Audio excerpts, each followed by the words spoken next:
So we are finishing out a teaching series about going through hard times, ironically. And so we've been talking about what it's like to go. We all go through hard times. We're kind of recognizing that life can be hard. Sometimes life can be really hard. And we've been talking about bad strategies that we all tend to use and asking the question, how's that working for you? So the first three bad strategies that we talked about, this is just not going to be my day, is it? This is just not going to be my day.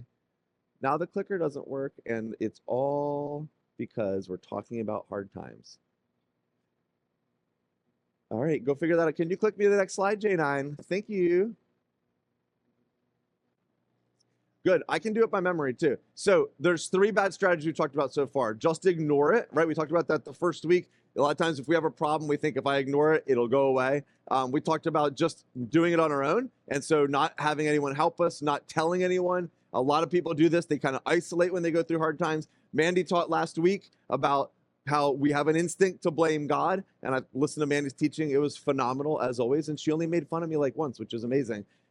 So this week we're going to talk about the fourth bad strategy, which is to forget that God is working.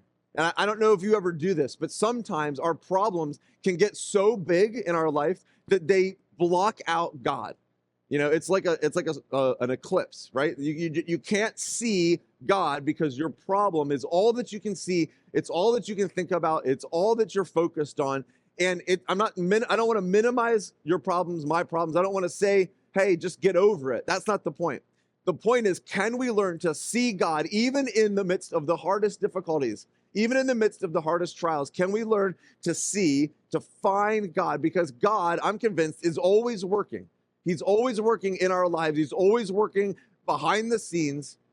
You know, I know you've heard a lot about my physical stuff. If you're new here, my body is falling apart slowly on stage in front of the church. And so I have a partially torn Achilles that I've tried a bunch of stuff for. I am going to get surgery in 3 weeks. And so I, went and talked to the doctor, found out I'm getting surgery. And my immediate thoughts weren't like, ooh, God's going to use this in my life. That wasn't like where I went right away. I was like, this is going to stink. I'm not going to be able to drive for 2 months. I'm not going to be able to walk for 3 weeks. Like, how am I going to, am I going to be able to get stuff done? What's it going to look like on stage? How am I going to help people? Like, just like all the negatives. Do you ever do that when like you encounter a hard time in your life? Do you ever just kind of, it's like, I always think about it, it's like you're circling the toilet bowl. That's a terrible illustration. But it's like, you're just like, you're going down. It's like you just keep getting worse and worse and worse and worse. And it's like, okay, I had to get through some of that initial thoughts. And then a friend of mine actually said, oh, so you won't be able to do much for a couple weeks, huh? Do you think maybe God is trying to tell you something? And I said, no. Absolutely not. I asked him and he told me, nope, just a coincidence. But the thing is, like, I wonder, and my attitude started to change. Like, not that I'm looking forward to it, but I wonder what God's going to do in my life. I wonder how God is going to work in this. And I wonder how he's already been working. It's been about a year since I've been able to exercise the way that I like to exercise, the way that I've been able to coach the way I like to coach. And so I've had to adjust so much of my life. I've had to ask for help, which I'm terrible at, right? I've had to be someone who can't get it all done on his own, which I hate. And so already, even though I hate to admit it, God has been using this in my life. And I really believe that one of the ways that Christians can find hope is by seeing God in the background working no matter how difficult what we're going through is. And what I want to do today is I want to read an Old Testament story with you. And if you're not familiar with the Bible, this is going back, over 1,000 years before Christ. And one of the most famous prophets of the Old Testament, his name was Elijah. And this guy, everybody's always trying to kill him. That's basically what you need to know about Elijah, because he keeps telling people that they're doing the wrong stuff and they need to follow God. And instead of obeying, they try to kill him. And so we're going to drop into this one pretty famous story of Elijah and this widow that he comes upon. And it's a little bit long, but just read it with me if you would. It's in 1 Kings 17. And so it says this: sometime later, this brook that Elijah had been drinking from dried up because there was no rain in the land. So the word of the Lord came to him, go at once to Zarephath in the region of Sidon and stay there. I've directed a widow there to supply you with food. So he went to Zarephath, and when he came to the town gate, a widow was there gathering sticks. And he called to her and said, would you bring me a little water in a jar so I can have a drink? As she was going to get it, he called, oh, also, bring me some food. So she turned. She says, surely as the Lord, our God, your God, lives, I don't have any bread, only a handful of flour in a jar and a little olive oil in a jug. I'm gathering a few sticks to take home and make a meal for myself and my son that we may eat it and die. That's kind of a difficult situation. She's really at her last straw, right? She is like, we don't have any food. We've been trying. This is a long story that we're dropping in just at the end of. But she's been struggling for a while. And she's at this place where she's ready to give up. We're going to eat our last meal and we're going to die. And this is where Elijah comes in. And so Elijah says to her, don't be afraid. Go home and do as you have said. But first, make a small loaf of bread for me, which is crazy. He sounds like such a jerk, doesn't he? He's like, I know you're about to die, but listen, I'm still pretty hungry. And so, like, if you could just feed me, maybe your son doesn't need to eat. He's going to die anyway, right? Like, I mean, sorry, is that too dark? Okay. So he says, a small loaf of bread for me, from what you have, bring it to me, and then make something for yourself and your son. For this is what the Lord, the God of Israel, says, the jar of flour will not be used up, and the jug of oil will not run dry until the day the Lord sends rain on the land. And so what we see in this story is this lady meets this random stranger, and she's about to see an incredible miracle of God. And I don't think that she quite knows it's going to happen yet. So she went away and she did as Elijah told her, which is profound and such incredible trust and obedience. So there was food every day for Elijah and for the woman and her family. For the jar of flour was not used up and the jug of oil did not run dry, in keeping with the word of the Lord spoken by Elijah. And so one of the first things I want to see in this story is that God is working in the story. And we don't always know it. So this lady, we drop in and we read these stories and we just like to pick up where the lady, oh, we just met this lady. But this lady's been living this life. We don't know the struggles that have led to her being without enough money to buy flour. I'm going to just venture to say, perhaps her husband has died. In that society, a woman without a husband is really going to struggle. That's why God instituted all these laws to take care of widows and orphans, because it was very difficult for them. And so she's probably a bereaved wife, right? She's trying to raise her son. She doesn't have work. She doesn't have enough money. She's starving. And all this time, she's probably wondering, where's God? Where is God? And we've been there, haven't we? We've been there where the problem is so big that we can't see God. And all this time, God is actually bringing aid, but she can't see it yet. And here's where Christians can find hope, is that God is always working. We just can't always see it. So God is bringing Elijah to her in this moment of need. But it gets even more profound than that, because we could end the story there. We could give the teaching off of this. God's working in the background. This guy, Elijah, comes. She has food now. Miracle of miracles. But it goes even further. So sometime later, the son of the woman who owned the house became ill. He grew worse and worse and finally stopped breathing. She said to Elijah, what do you have against me, man of God? Did you come to remind me of my sin and kill my son? I just want to pause and say, at first, we could judge her for saying that. But I do this. Don't you do this where you're like, God, help me, God, help me. And God moves in your life, and then another bad thing's happen, and you're like, see, God, everything's always terrible. And he's like, wait a second. Did you forget what we just did? She's obviously this is, worse than maybe the position she was in before. But also that happens sometimes when you're following God, doesn't it? Have you ever been following God and you go from one bad problem to a worse problem, and you're like, hold on, I thought God was here to solve all my problems. We'll talk about that in a little bit. Give me your son, Elijah replied. He took him from her arms, carried her to the upper room where he was staying, and laid him on his bed. Then he cried out to God, Lord, have you brought this tragedy even on this widow I'm staying with by causing her son to die? And he stretched himself out on the boy 3 times and cried out to the Lord, Lord, my God, let this boy's life return to him. And the Lord heard Elijah's prayer, and the boy's life returned to him, and he lived. Elijah picked up the child and carried him down from the room into the house. He gave him to his mother and said, look, your son is alive. And the woman said to Elijah, now I know that you are a man of God. I guess the food for eternity didn't do it for her. And that the word from the word of the Lord from your mouth is the truth. So I want you to see there's even more going on. Initially, it's like, okay, God is moving behind the scenes. She doesn't know it, but Elijah's going to come and she's going to have food. But it's even deeper than that because her son's going to die. Either way, Elijah comes on the scene or doesn't, her son's going to die. Who knows that? God knows that. God knows the future. Oftentimes, God is moving in your life for what is about to happen that you don't know about yet. Oftentimes, listen to that. God is moving to give you what you need in a year because he knows what's coming your way. In 10 years because he knows what's coming your way. It might be a friend he's brought into your life. It might be a book that somebody gave you. It might be a lesson that he taught you from the Bible. It might be a job, extra money. You don't know, but God is often moving in our lives in ways to prepare us even before it comes. And then you won't know it. It's amazing, I think, how much God is doing that we are unaware of in our lives. I think we miss some percentage of what God is doing in our lives. And so, did Elijah come into her life so she could have food or so her son would be resurrected? I mean, both.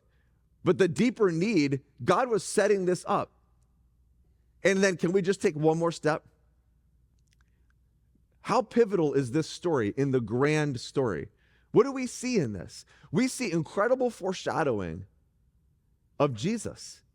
Because Jesus calls himself the bread of life that leads to eternity. And Jesus is the one who raises from the dead. He's the Son who raises from the dead and brings salvation to all. See, anytime we're reading the Old Testament, there's often these strokes of like, wow, if I just take a second and step back, this is a foreshadowing. This is a buildup to what we're expecting in Jesus. And so this woman is not just getting her needs met by God, she's also becoming part of God's story, his story of redemption for all people. That just like God met her in her deepest need, God is going to send his son to meet us in our deepest need. And he's going to provide, just like he did for the woman, he's going to provide the bread of life who will bring resurrection for all people. I mean, that's so beautiful, isn't it? In this little story, we can find the story of Jesus. And can we just pause one more second before we go further and say, if you're here today and you don't have a relationship with Jesus yet, this is who Jesus is. This is what he wants to do for you. He wants to meet you in your time of need and be that source of sustenance and of strength that you've just been looking to yourself for all this time. He's been saying, let me walk with you. He's not going to solve all your problems and make your life easy, but he's never going to leave you. And ultimately, he's going to give you a new life full of his presence and his joy and his purpose and his meaning.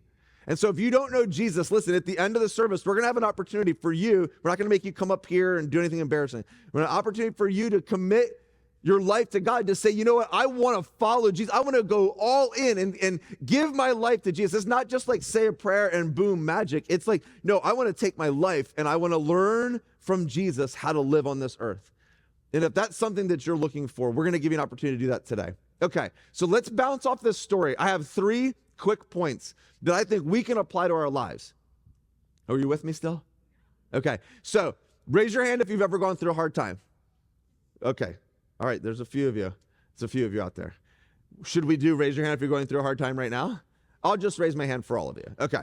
Yeah, right? I mean, the hard times, like life, we often think about life as like mountaintops and valleys, and that's not actually accurate. We live most of our life in the middle of the mountaintops and valleys. So there's always some hardship, and there's often always some joy. Now, sometimes there's really deep valleys, right? And when you're in those really deep valleys, that's grieving and loss and crisis, where the community of the body of Christ needs to come around you. But most of the time we're here, and if a lot of us stay so busy that we aren't present to how much we're struggling. And a lot of times when we are present to how much we're struggling, we're blind to what God is doing in the moment. So too often our problems keep us from seeing that God is working behind the scenes. And if you take anything away from this talk today, I want you to be able to just pause in your life. Like how often do we get a moment? I was listening to a guy talking about church, and this like space right here where someone talks to you about the Bible for more than 30 seconds is a very unique space in our world right now. Everything is TikTok and Instagram. Everything's quick. Everything's like small bites of information. The attention span of people has dropped under 10 seconds, I think now, which you're doing a great job. But this is actually like a gift, isn't it? It's a gift to like not have to be doing something right now. Hopefully you're not doing anything. You're not checking your email. You're not checking your fantasy football. You're not responding to people on text. Maybe you even silenced your phone. Maybe your phone's not even like in your hand, which is like very, very seldom.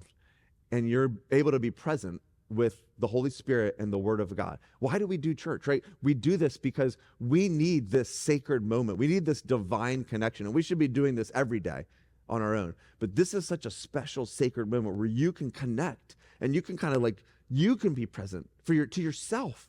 What is going on in you right now? And why do you need Jesus?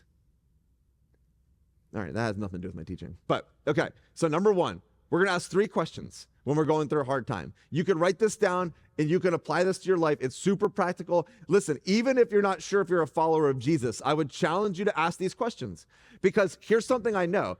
Just because you might not believe in Jesus, he still believes in you. And he is pursuing you. He wants to have a relationship with you. So you can still ask these questions, even if you don't know Jesus yet. Number one is, what is God doing in you? So when you're going through a hard time, when you're struggling and life is overwhelming, what is God doing in you? Can you stop and say, what is God doing in me?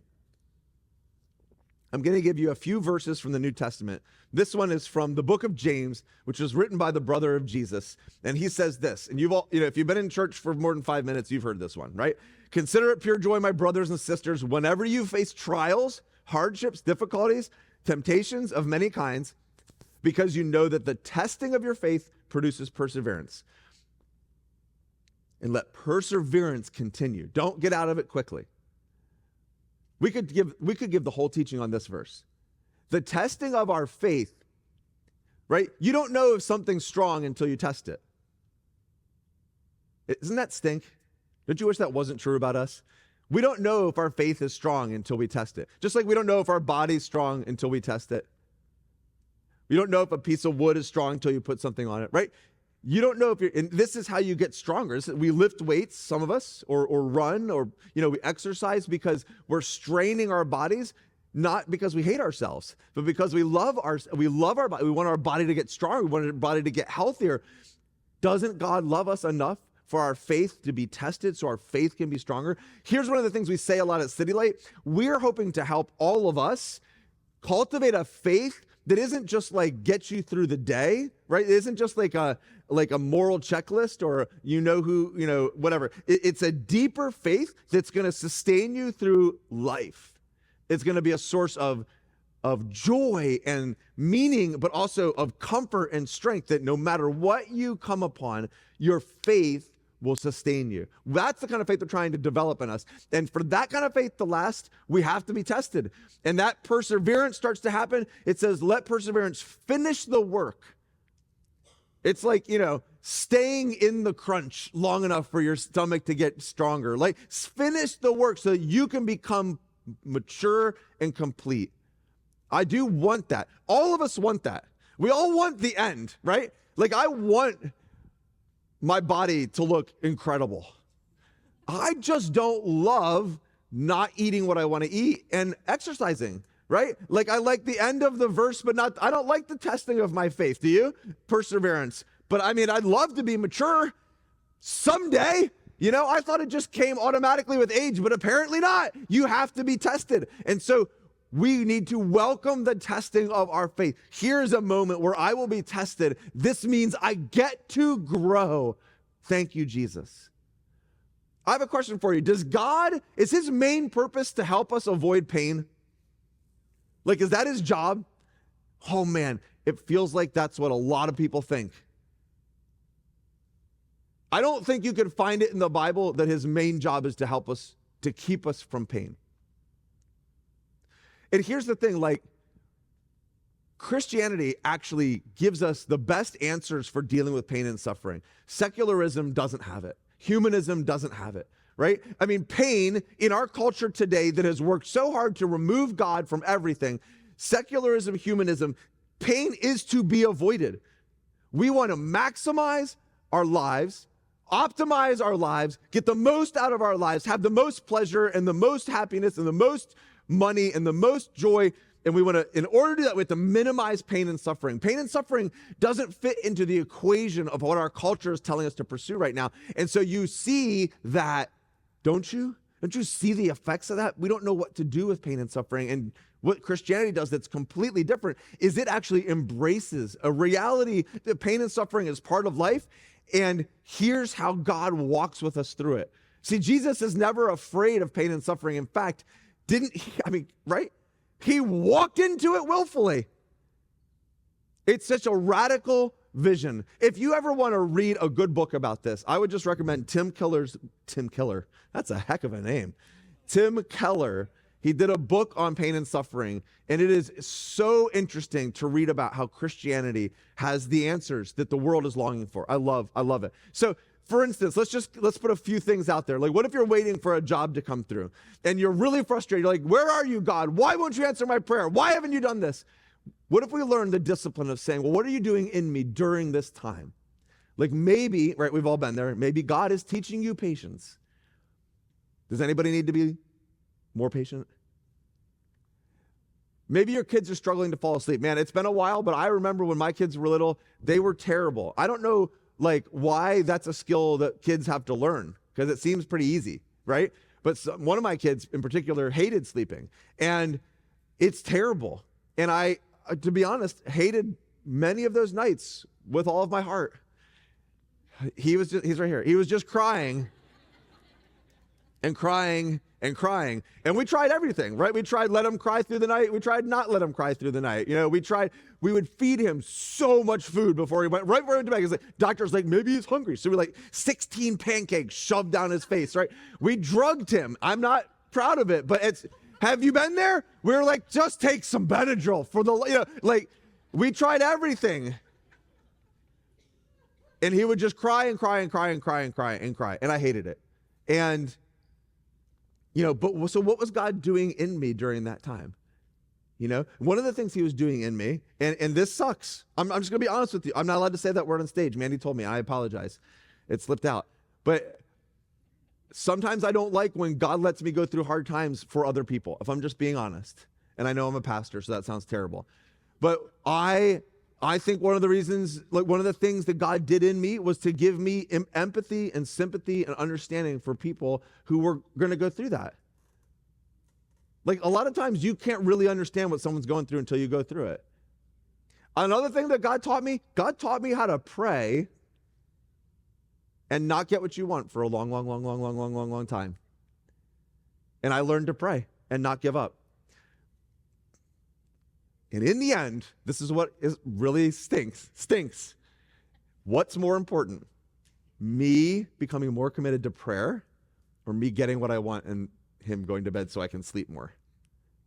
Right? And everyone's like, sleep, definitely. 100%. We can all pray another day. Okay.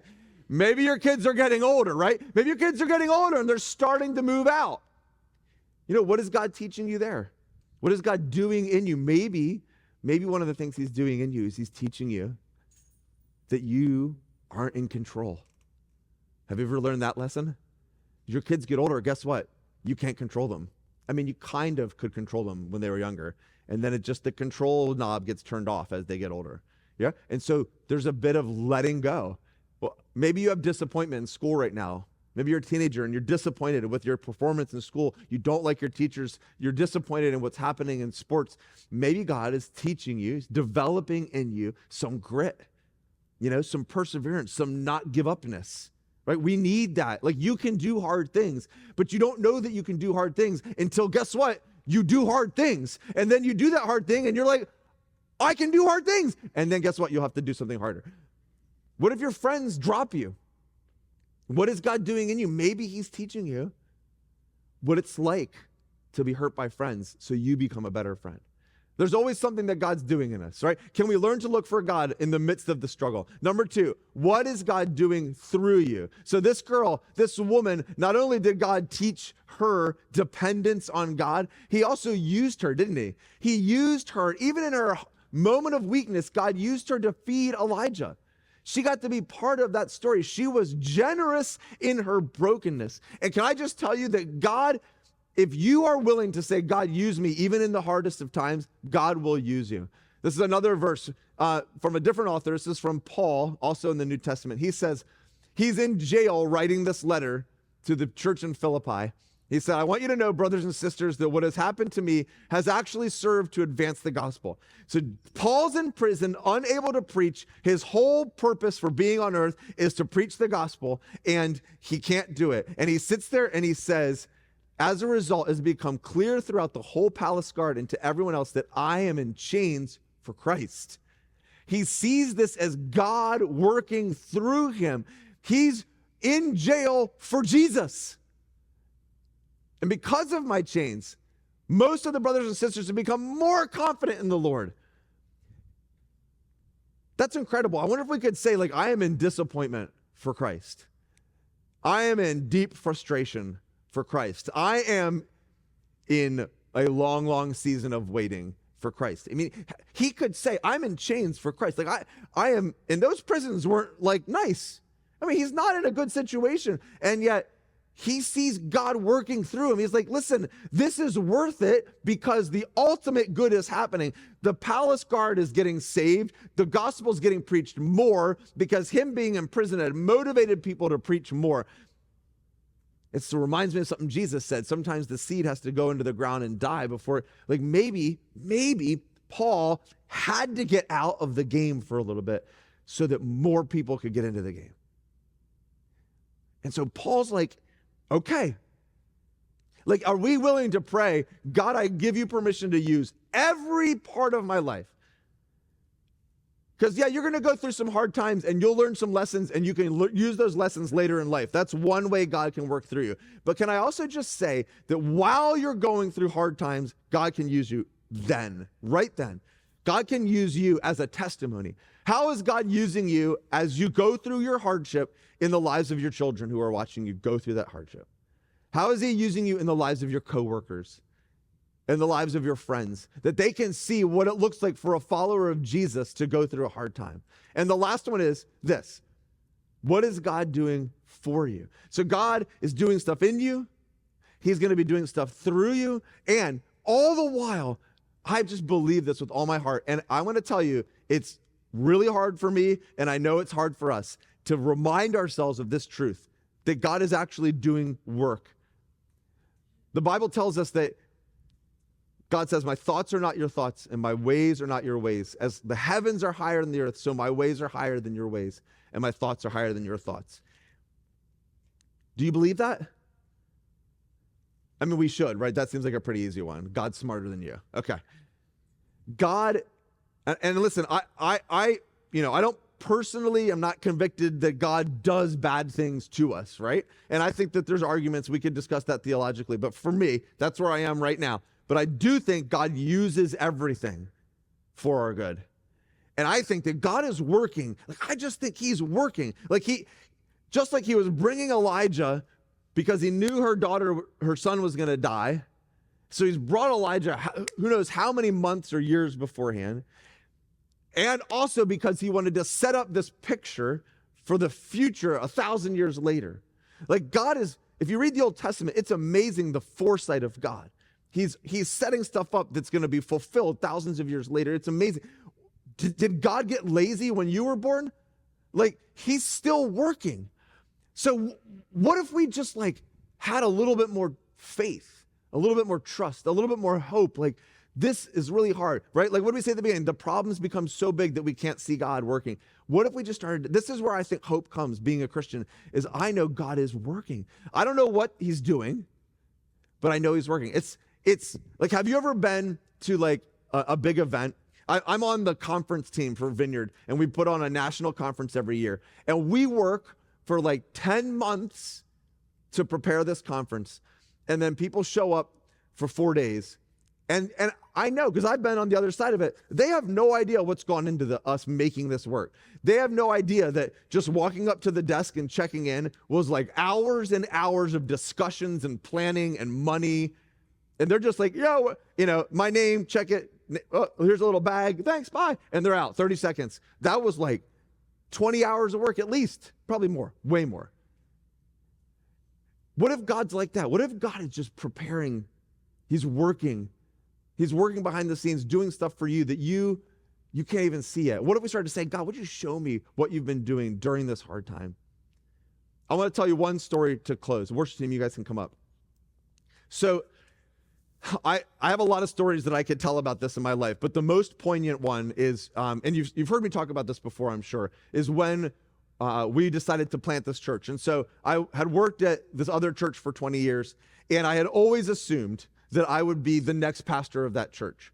And we went through a couple of years of discernment together where it became obvious that that wasn't going to happen.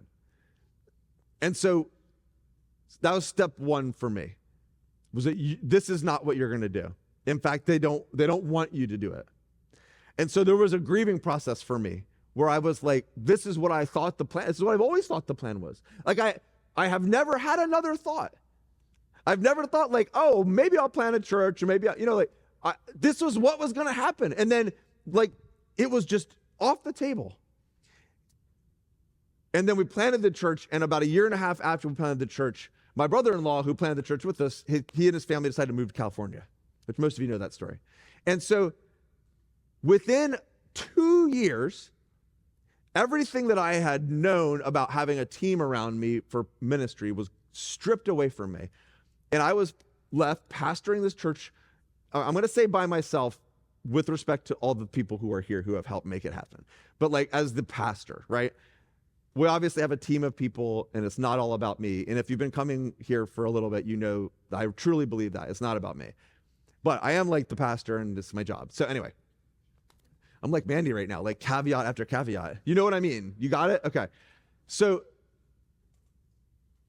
there were moments in that where I was like, this is not what was supposed to happen. And I don't see any good that could come of this. Have you ever been there? Like, I don't see any good that could come of this. And I'm scared. I was just going to say afraid. I guess I was pretty scared. I was scared and afraid. Whew. And I was terrified.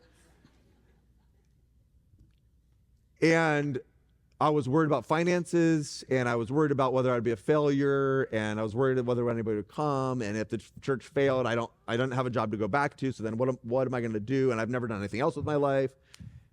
And now on the other side of it, it would be really fun to show you my journal as I had these aha moments over the years following it. Like, God was working so deeply in me, through me, and for me that whole time. I needed to have some of those things stripped away, some of the kind of like things that I could lean on, so that then I had to lean on God. Does that make sense? Like, he needed to teach me how to lean on him. He needed to teach me how to not be a people pleaser. That was a deep one, a deep root that he reached way down and ripped. It felt great. He needed to break me of that need to be perfect all the time. He needed to let me fail. All these are really fun stories. I hope you're enjoying it. He needed to teach me about his faithfulness. Like, God, if I could take the last 8 years of my life and say I've learned one thing about God, it would be God is faithful. When everything gets stripped away, when people you love get stripped away, when things you were counting on, when plans you had get taken away. See, we don't build our house on the sand, we build our house on the rock, right? He was faithful, and he always will be. And I am in a completely different place now in my faith than I was 8 years ago, and it wouldn't be true if none of those things had happened. And I don't know why this is one of the best ways for us to grow, but sometimes going through hardship is one of the best ways for us to grow. And God will, but here's the faith. Here's the hope you have. God is working in you. He is. He doesn't let one thing go to waste, and he's working through you. I can't tell you how many times the teachings I've given from those raw places, people have said that they minister to them more than my other ones, right? And he's working for you. I can't tell you how many things God was moving around in the background that I didn't get to see until a year or two later. I was like, oh my gosh, God God knew that was going to happen. And so 6 months before that, this is a true story, he got me into this program where it's a 2-year pastoral support program before we knew anything was going to change. And so when it changed, I had 4 mentors that I was forced to meet with monthly. Coincidence? No, like God is working for you. His ways are higher than our ways, guys. And so we can trust him. And so as we close out this series, I just hope that's encouraging for you for what you're going through.